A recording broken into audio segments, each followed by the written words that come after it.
Alors mes chers amis, dans la parashat Bo, la Torah va nous raconter que lorsque la dernière plaie va s'abattre sur les Égyptiens, à savoir la Makat Bechorot, la mort des premiers-nés égyptiens, à ce moment-là, imaginez-vous un petit peu la pagaille, la panique qu'il y avait en Égypte.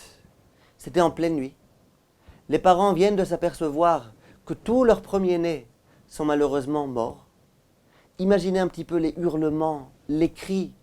L'Égypte tout entière était en effervescence. Et à ce moment-là, la Torah nous relate qu'il y a eu un fait historique. Ulchol Israël lo yecheras kelev leshono.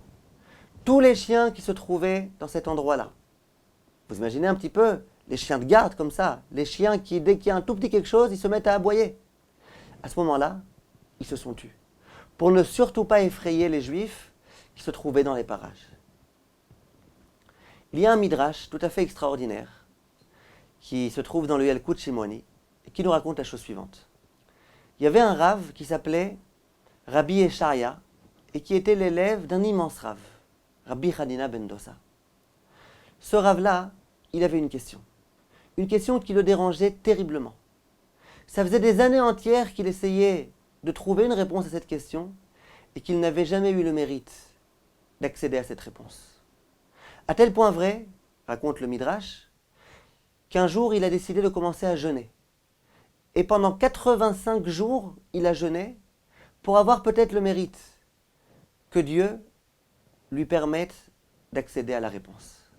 Quelle était cette question, mes chers amis? Visiblement, c'est une question intrigante. Vous savez que tous les jours, les animaux entonnent un chant en l'honneur de Dieu. Chaque animal a un chant qui lui est réservé et qu'il entonne en l'honneur de Dieu. Quand vous voyez les animaux comme ça qui émettent tout type de bruit, peut-être que ces animaux sont en train de rendre hommage à Dieu. Quel est le chant qui est entonné par le chien au moment où il aboie? Le chien récite le verset « Bo'u nishtachave venichra'a, nivrecha lifnei Hashem osenu ». Le chien, il s'adresse visiblement à ses camarades des autres chiens. Et il leur dit « Venez, on va se prosterner complètement face à Hashem ». Voilà l'hommage journalier que rend le chien à son créateur. Rabbi Eshaya, il se disait « Je ne comprends pas ». Pourtant, il y a un verset dans Yesharia qui nous présente le chien comme étant un animal effronté. Azé Nefesh est écrit dans le verset. Ce sont des animaux qui sont vraiment effrontés, qui sont arrogants. Et puis on le constate.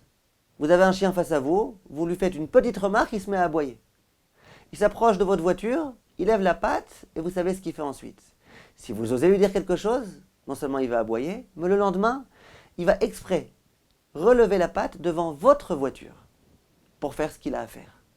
Le chien, c'est un animal effronté. Demande Rabbi Eshaya, je ne comprends pas. Le verset, dans tous les Tehillim, qui exprime bien la soumission, qui exprime bien la dimension inverse à celle de l'effronterie, c'est justement ce verset-là.